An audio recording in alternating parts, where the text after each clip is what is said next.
Assalamualaikum warahmatullahi taala wabarakatuh. Alhamdulillah wa syukurulillah ala jami'ina minna.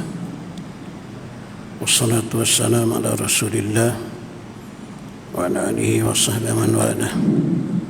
Rabbi shrah li sadri wa yassir li amri wa hlul 'uqdatam min lisani yafqahu qawli. Subhanaka la ilma lana illa ma 'allamtana innaka antal alimul hakim. La haula wala quwwata illa billah. Allahumma 'allimna ma yanfa'una wanfa'na bima 'allamtana wa zidna ilma. Muslimin muslimat berjemaah rahmat Allah Subhanahu wa taala, alhamdulillah dapat bersama malam ni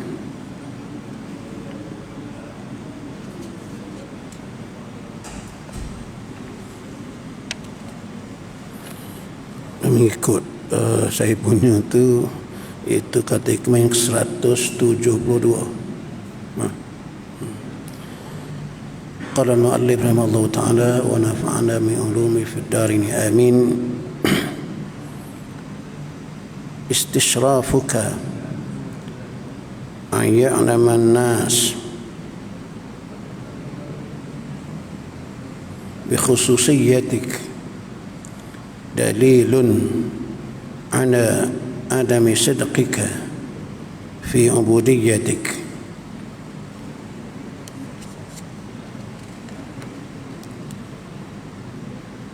Maksudnya keinginanmu, istishraf ni mana dalam hati ada kemahuan, ada kehendak, keinginan untuk menarik perhatian orang. Istishraf, jadi keinginanmu untuk diketahui orang tentang sesuatu daripada keistimewaanmu, khususiyatik. Keistimewaan itu sama ada bentuk ibadah atau sebagainya. Engkau melakukan ibadah di rumah bersendirian misalnya, tapi engkau nak keinginan kau supaya orang tahu. Ini sebenarnya ada hubungan dengan yang lepas. Yang lepas, rubbama dakhala alaika ar-riya min haitsu la yanzuru al-khalqu ilaik. Ada kemungkinan masuknya riya ke dalam hati kamu dari sudut, dari arah yang tidak ada orang melihat kamu.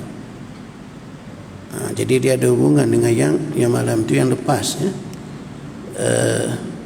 Antara jika kalau kita ingin, kita nak ibadah yang kita buat, khususiyah itu makna ketentuan yang Allah khususkan pada seseorang, kebaikan-kebaikan ibadah yang dia lakukan, mungkin bersendirian, tahajudnya misalnya, atau berbagai-bagai jenis lagi bacaan Qurannya, dia buat seorang di rumah, tapi ada keinginan supaya orang mengetahui kebaikan yang dia lakukan itu.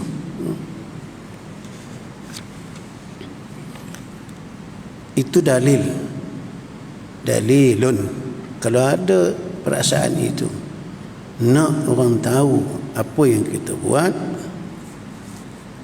kebaikan yang kita buat, itu tanda, itu dalil atau bukti tidak adanya kejujuranmu,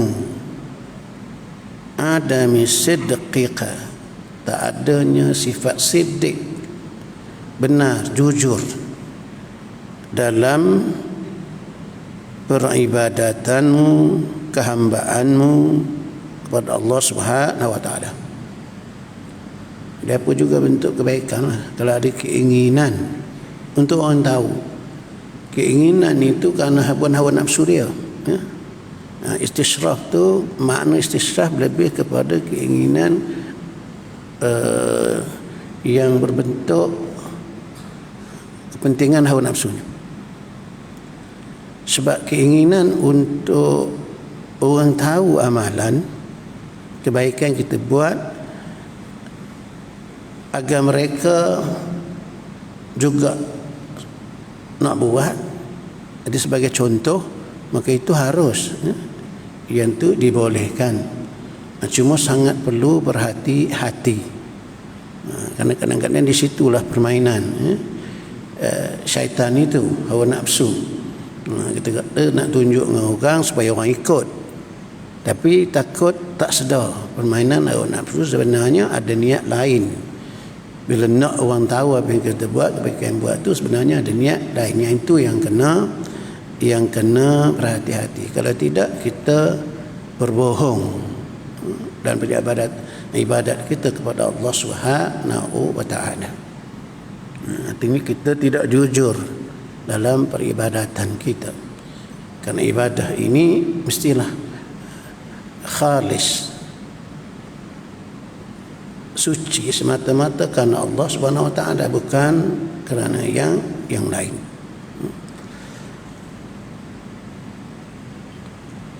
Keistimewaan yang diberi Allah kepada makhluk itu berupa ilmu umpamanya, atau amal saleh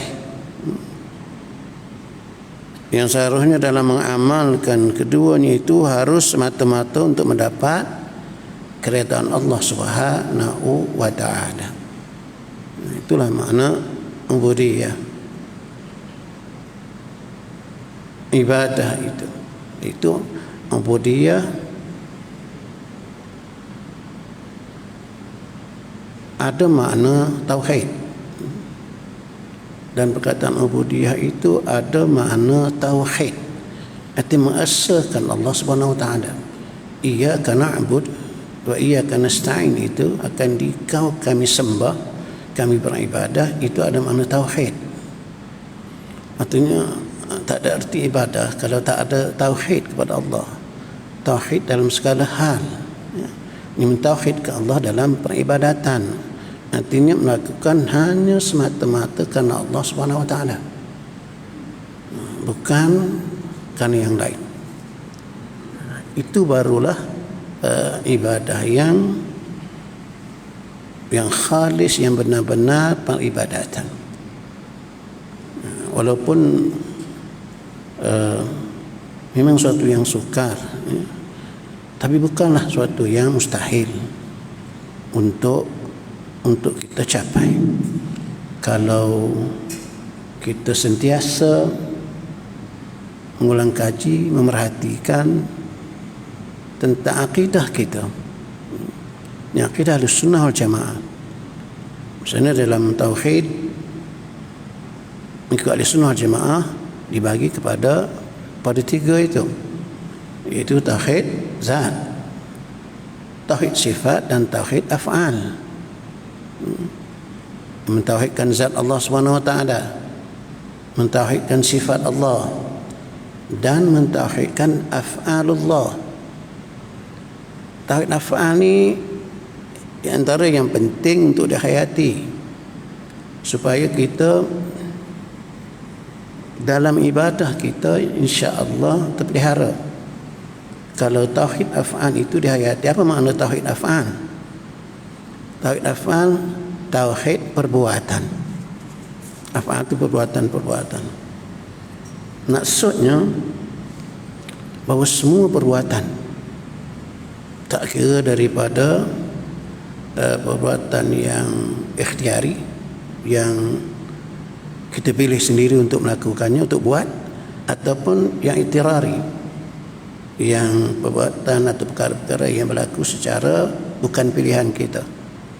Itu semua adalah ciptaan Allah Subhanahu wa taala. Allah Ta'ala yang cipta, bukan kita. Itu akidah Sunnah wal Jamaah. Artinya secara khusus dalam konteks yang kita bicara tentang ibadah yang kita lakukan, itu adalah ciptaan Allah. Sembahyang yang kita buat, diri betul, rukuk, i'tidal, sujud, itu ciptaan Allah, bukan ciptaan kita.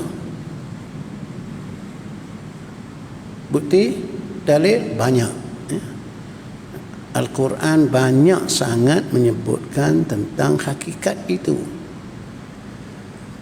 Antaranya yang secara umum Allah Ta'ala sebut dalam surah As-Saffat, wallahu khalaqakum wa ma ta'maluna. As-Saffat ayat 96. Allah yang menjadikan kamu dan Allah yang menjadikan apa yang kamu buat.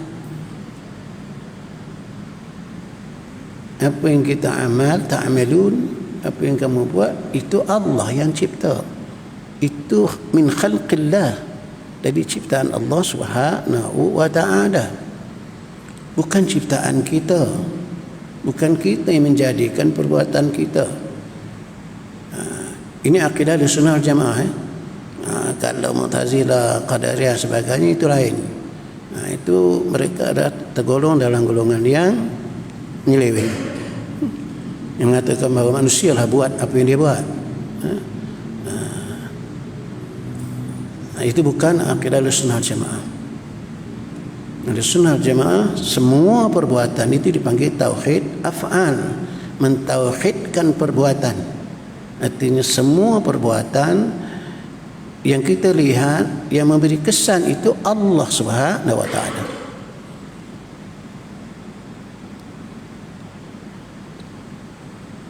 Firman Allah Subhanahu wa ta'ala sebagaimana disebut dalam surah As-Saffat, atau dalam hal-hal yang lain yang secara khusus Allah sebut, huwallazi yusayyirukum fil barri wal bahr. Dialah Allah, dalam surah Yunus ayat 22 macam tu. Dialah Allah yang memperjalankan kamu. Allah yang memperjalankan kita fil barri wal bahr, di daratan dan di lautan. Jadi rupanya manusia ini bergerak, berjalan, sama ada menaiki kenderaan yang kaki, itu Allah yang memperjalankan. Itu jelas disebut dalam surah Yunus ayat 22. Dan sangat banyak lagi ayat Al-Quran yang mengisyaratkan demikian, bahawa perbuatan ini, khususnya perbuatan kita, itu ciptaan Allah Subhanahu wa ta'ala. Dan Nabi Rasulullah menyebutkan Allah khaliqu kulla sanatin wasani. Kama qala Rasulullah, Allah menjadi semua perbuatan dan yang membuat perbuatan itu. Jadi manusia itu sendiri Allah yang jadi, perbuatan dia pun Allah yang jadi. Jadi itu sangat jelas. Jadi apa konteksnya dengan bicaraan kita? Artinya bagaimana engkau ingin, kemahuan, mahu orang tahu apa yang kau buat, sedangkan engkau sendiri kebaikan yang kau buat itu adalah dari perbuatan Allah, ciptaan Allah Subhanahu wa ta'ala. Macam mana kau ingin sesuatu yang bukan daripada perbuatan kau sendiri? Ia semata-mata limpah kurnia Allah, rahmat Allah ke atas kita, dan dengan ciptaan Allah, penciptaan Allah terhadap kita. Jadi tak sepatutnya kita berbangga dengan sesuatu yang bukan milik kita. Dia adalah ciptaan Allah Subhanahu wa ta'ala. Cuma timbul barangkali persoalan, kalau semua perbuatan itu adalah ciptaan Allah, sama ada kebaikan ataupun keburukan, itu akidah Ahlussunnah. Jadi bagaimana manusia dipertanggungjawabkan? Kenapa manusia diberikan ganjaran pahala? Tak ada apa yang dia buat. Dan kenapa pula menanggung dosa dengan maksiat yang dia lakukan, sedangkan hakikatnya Allah SWT yang buat? Itu mungkin timbul persoalan. Sepatutnya tak timbul dah. Saya dah keram beberapa kali dah. Sebab pergantungan dosa dan pahala bukan pada perbuatan itu semata-mata, perbuatan yang kita buat. Pergantungan sebenar dosa dan pahala adalah pada pilihan yang kita buat. kita memilih untuk melakukan salat, pilihan itulah yang diberikan ganjaran pahala. Karena pilihan itu Allah telah jari pada kita. Mana potensi kemampuan untuk memilih itu Allah jadi dah. Kemudian kita memilih yang baik, lalu qudrat iradah Allah menentukan perkara itu berlaku. Dan begitu juga dengan kejahatan yang manusia buat. Walaupun hakikatnya bukan dia yang buat, tetapi dia memilih. Sebab manusia dia ada pilihan yang memang Allah Ta'ala jadi, dan itu sangat penting sebenarnya. Dan situlah mukallaf. Mukallaf ni, itu sebab apa dia syarat mukallaf? Aqil baligh. Aqil berakal dan baligh, telah cukup sampai had umur yang boleh memilih itu. Kalau tak ada itu, dia bukan mukallaf. Bila bukan mukallaf, dia tidak bertanggungjawab apa yang dia buat. Sebab kuasa memilih dia tak cukup. Begitu juga dalam konteks yang kita buat. Kalau kita akil balik ada, tapi kita dipaksa, misalnya dipaksa minum arak, kita tak jadi salah sebab itu bukan pilihan kita. Itu dia kena apa ni. Jadi sebenarnya tak timbul persoalan kenapa pula kita dapat kuasa memilih itu ada pada kita. Kita yang pilih untuk buat suatu kejahatan, lalu Allah qudrat iradahnya menentukan perkara itu berlaku. Allah yang buat. Tapi kerana kita yang memilih. Itu sebenarnya saya tak perlu tegang lagi tu sebab apa ni. Tapi kena ulang-ulang nama tu supaya faham. Jadi berbalik daripada permasalahan ataupun kata hikmah ini, jadi kalau kita hayati akidah kita, hayati artinya hidup kesedaran dalam hati kita bahawa perbuatan yang kita lakukan apa juga jenisnya, lebih bagi ibadah yang kita buat itu adalah dengan ciptaan Allah Subhanahu Wa Taala, bukan semata-mata kita. La haula wala quwwata illa billah. Tak ada daya, tak ada kekuatan melainkan dengan pertolongan Allah Subhanahu Wa Taala. Jadi kalau itu dihayati, insya-Allah penyakit-penyakit istisyraf misalnya, supaya orang tahu apa yang kita buat, yang itu akan hilang insya-Allah. Begitu juga penyakit-penyakit yang lain.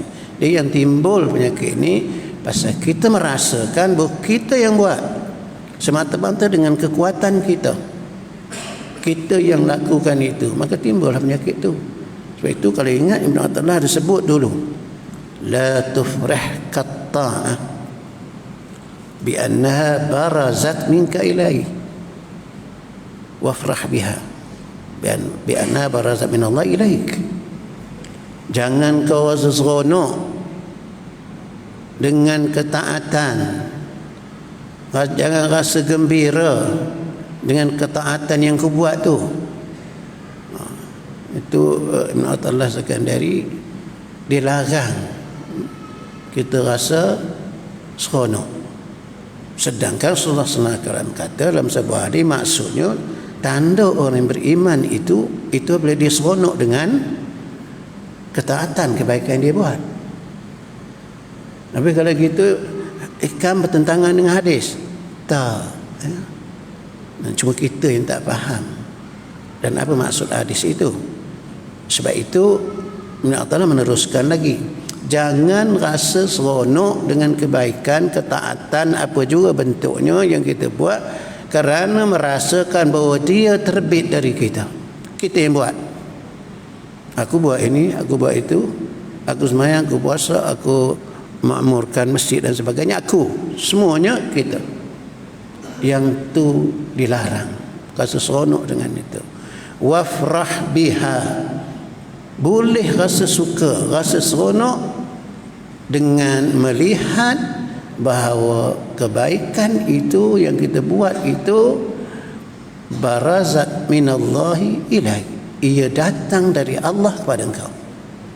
Artinya itu adalah limpah kurnia rahmat Allah ke atas kita. melihat dari sudut itu, kebaikan kita buat itu adalah limpah kurnia Allah, rahmat Allah, kata-kata yang tu boleh seronok. Qul bifadlillah wa birahmatihi fabizalika falyafrahu.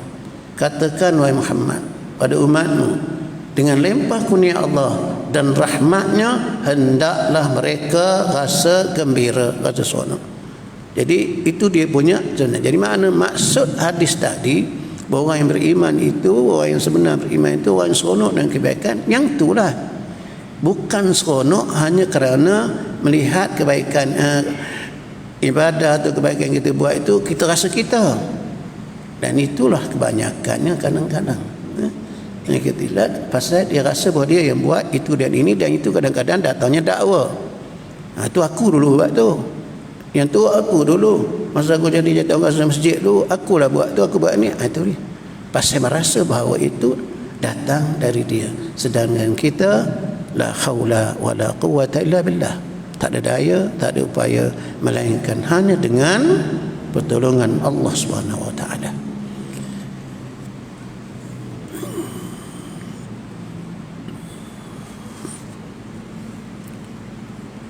Asalkan sudah selesai dengan Allah, itulah yang penting. Semata-mata untuk mendapatkan keridhaan Allah, asalkan sudah selesai dengan Allah, itulah yang penting. Kerana jika ia dipergunakan untuk pameran, menonjol-nonjolkan untuk mendapat pujian atau apa jugalah bentuk, itu contoh pujian, atau apa jugalah bentuk yang lain daripada Allah Subhanahu wa taala, maka nyata bahawa rasa kehambaan kepada Allah belum lagi betul, belum lagi jujur, belum lagi siddiq. Nabi Isa AS berkata, jika seseorang berpuasa, maka hendaklah dia meminyakkan rambutnya dan membasahi bibirnya. Sebab masjid itu nak jaga. Jadi jangan bagi kusuk nasai begitu. Dan bibir itu kalau kering sangat, lembabkan supaya jangan nampak sangat macam berpuasa. Nah, kalau seorang itu puasa, kata Nabi Isa, supaya jika dilihat orang disangka tidak puasa. Dia pergi kalau puasa sunat, kalau puasa wajib itu memang benda yang wajib. Dia pergi kalau melakukan puasa sunat itu jangan diketahui orang, jangan disangka orang dia berpuasa. Tapi pokoknya tadilah, pokoknya kalau kita buat itu kerana memang keinginan kita untuk menarik perhatian orang. Kalau tidak, tak ada masalah. Cuma untuk mencapai kedudukan itu, artinya tidak melihat pandangan manusia, itu bukan sesuatu yang mudah. Itu dalam kedudukan yang sangat tinggi sebenarnya. Artinya pandangan dia bahawa manusia ini tak ada apa-apa sebenarnya. Ya nas antumul fuqara, wahai seluruh manusia kamu fakir. Tak kira kamu siapa, kamu fakir, fuqara ilallah, semuanya memerlukan Allah. Kalau itu pandangan yang kukuh mantap, semua manusia ini tak berdaya apa, semuanya mengharapkan Allah Subhanahu wa taala, tak kira dia siapa. Nak bergerak dia memerlukan Allah, nak buat apa pun dia memerlukan Allah. Lalu bagaimana kita menaruh harapan kepada manusia yang lemah sama dengan kita? Wallahu huwal ghaniyul hamid. Allah dialah yang maha kaya lagi maha terpuji. Dia yang tak perlukan sesiapa. Yang lain semua lemah macam kita. Semuanya bergantung memerlukan Allah Subhanahu wa taala dalam setiap detik kehidupan dia. Manusia ini, malah alam seluruhnya, memerlukan Allah Subhanahu wa taala. Itu hakikat diri manusia. Itu dalam dalam kata hikmah yang saya rasa dah lepas, faqah itu, faqah ni lebih dahsyat daripada fakir lagi, memerlukan. Mana sifat memerlukan. Fakir itu zatiyah, itulah jati diri kamu, kata Nahdlatul Sekalian.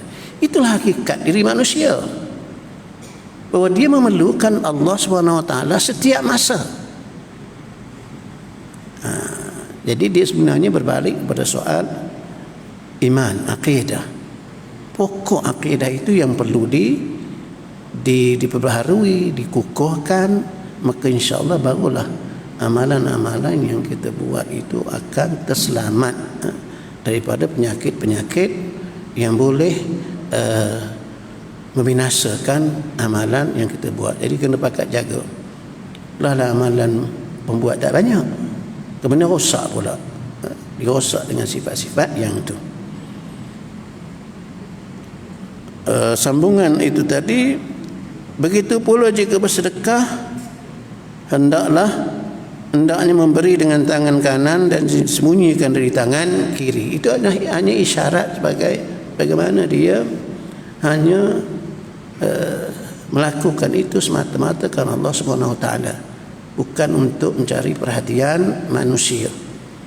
Sehingga tangan kanan bagi tangan kiri, dia pun tak tahu badan dia lambalan dia juga.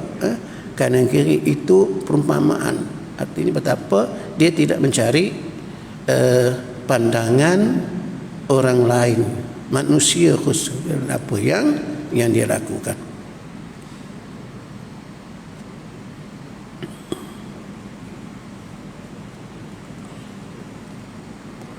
Abu Abdullah Al-Qurashi. Abu Abdullah Al-Qurashi ini dia salafus salih, ya. Nantinya mereka yang hidup dalam 300 tahun. Lahir 60 Hijrah, wafat 132, artinya kurun kedua Hijrah. Seorang ulama besar, ya. Abdullah Al-Qurashi berkata, siapa yang tidak puas dengan pendengaran, tak cukup lagi dengan pendengaran dan penglihatan Allah dalam amal perbuatan dan perkataannya, maka pasti kemasukan riak. Itu tadi. Bangsa apa tak rasa cukup dengan pemerhatian Allah, apa yang dia buat, amalan yang dia lakukan, maka pasti riak akan masuk ke dalam dirinya. Firman Allah Subhanahu Wa Taala, awalam yakfi bi rabbika ana wala kulli syai'in syahid. Apakah tak cukup? Awalam yakfi bi rabbika, apakah tidak engkau merasa cukup, tak rasa puas dengan Tuhanmu,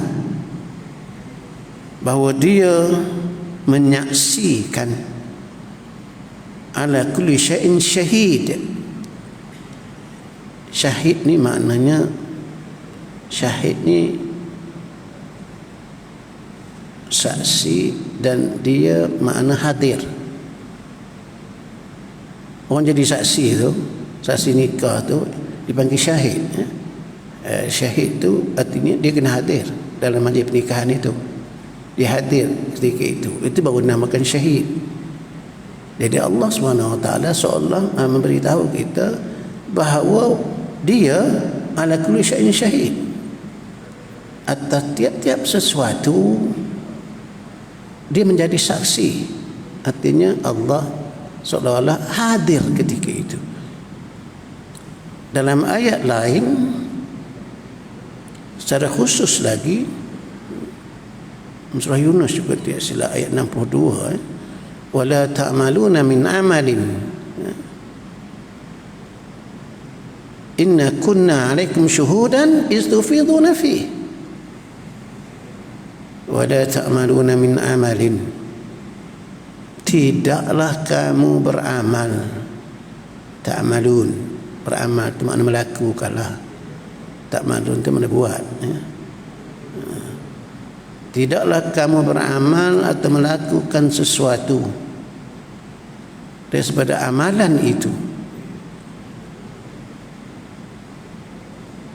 melainkan kami illa kunna alaikum syuhudan istufiduna fi, melainkan kami, yakni Allah, menjadi saksi, syuhud, istufiduna fi, ketika kamu masuk melakukan apa juga amalan itu. Jadi Allah menyaksikan. Jadi dalam ayat tadi, dalam surah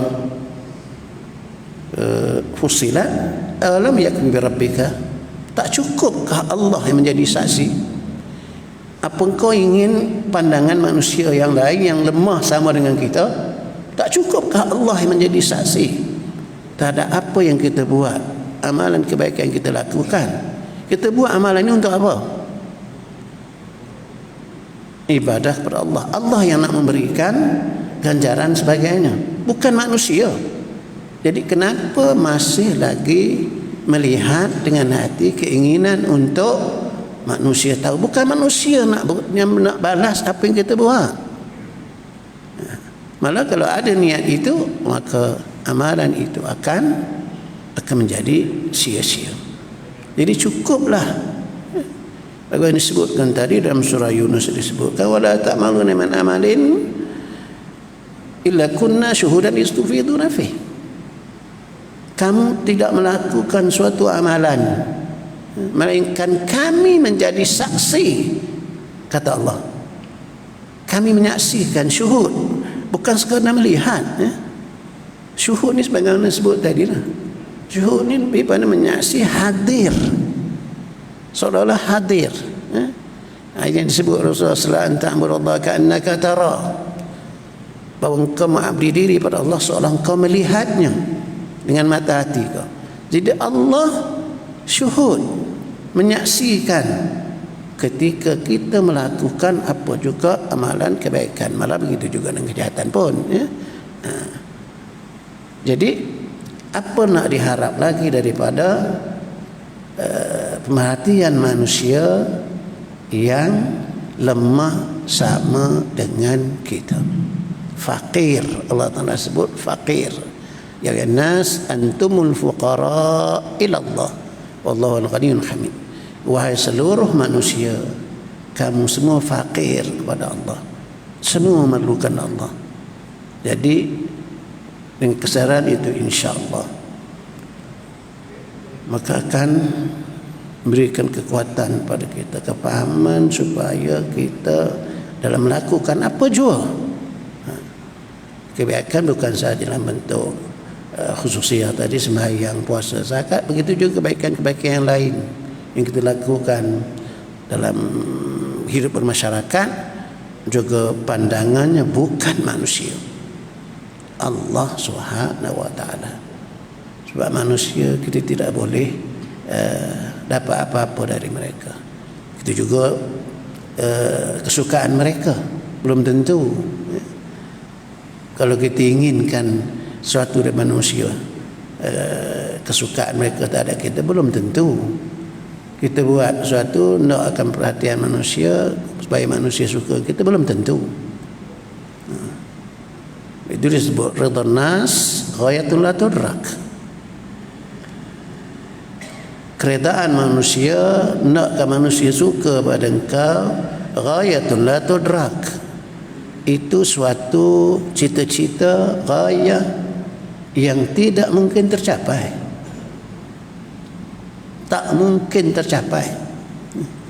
Dia buat satu, nakkan manusia suka semua, tak mungkin. Jadi nak mendapat sesuatu yang tak mungkin, itu suatu kebodohan yang jelas, tak mungkin. Saya selalu sebut contoh, saya katakan kita yang penuh dengan kekurangan, Rasulullah pun ramai manusia yang tak suka. Dan akhirnya bukan hanya Rasulullah, Allah pun orang tak suka. Jadi apa sangat nak diharapkan dengan keredaan atau kesukaan manusia terhadap kita dalam nak melakukan sesuatu atau nak mengharap yang tadi ada suatu keuntungan yang kita nak harap. Manusia lemah keseluruhannya. Kalaupun terhasil dari dia, dari manusia itu, hakikatnya itu dari Allah. Karena Allah yang sebagaimana disebutkan tadi yang menggerakkan keseluruhannya. Wallahu khalaqakum wa ma ta'malun. Ayat ini yang perlu dihayati, hidup dalam diri kita. Artinya bukan sekadar tahu. Kadang kita tahu, tapi dia tidak hidup dalam hati kesedaran itu.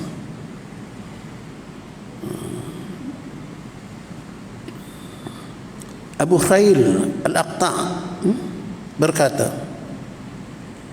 ini juga seorang pemuka, ulama tasawuf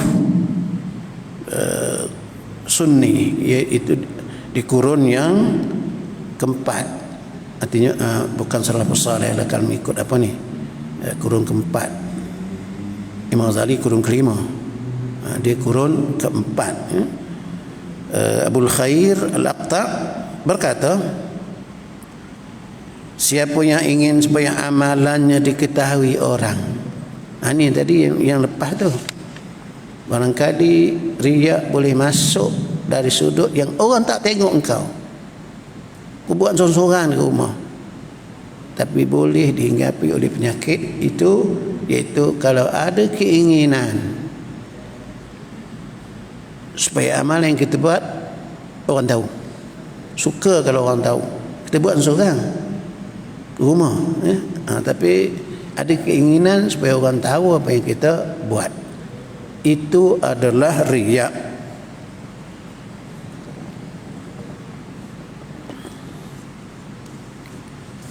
Contoh apa ni, kalau kita tengah baca Quran rumah misalnya, sorang-sorang, kemudian telefon berbunyi, telefon kita berbunyi, anak angkat, misal betul-betul tanya, ayah mana? Ayah tengah baca Quran. Seronok rasa, kembang rasa hati itu. Pasal anak dia beritahu pada orang tu dia tengah baca Quran. Itu jaga baik-baik tu. Itulah contohnya tadi. Kita rasa seronok kalau orang tahu apa yang kita, kebaikan yang kita buat. Istishraf, ya. Kembang macam tu.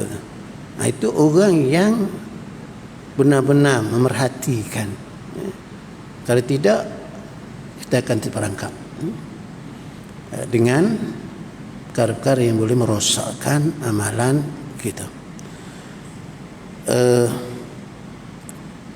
Sesiapa yang ingin supaya amalannya diketahui orang, ingin diketahui orang, bukan ditunjuk. Buat semayang sunat nak tunjuk orang, itu memang riak jali, itu memang riak sungguh. Tak tahulah ada orang yang buat macam tu. Mungkin kalau orang baru kahwin ke, dulu tak semayang tapi nak tarik hati mentua ke apa ke, semayang nak tunjuk, itu mungkinlah. Tapi datang masjid pergi apa ni semayang, betul tunjuk orang, yang tu memang riak nyatalah.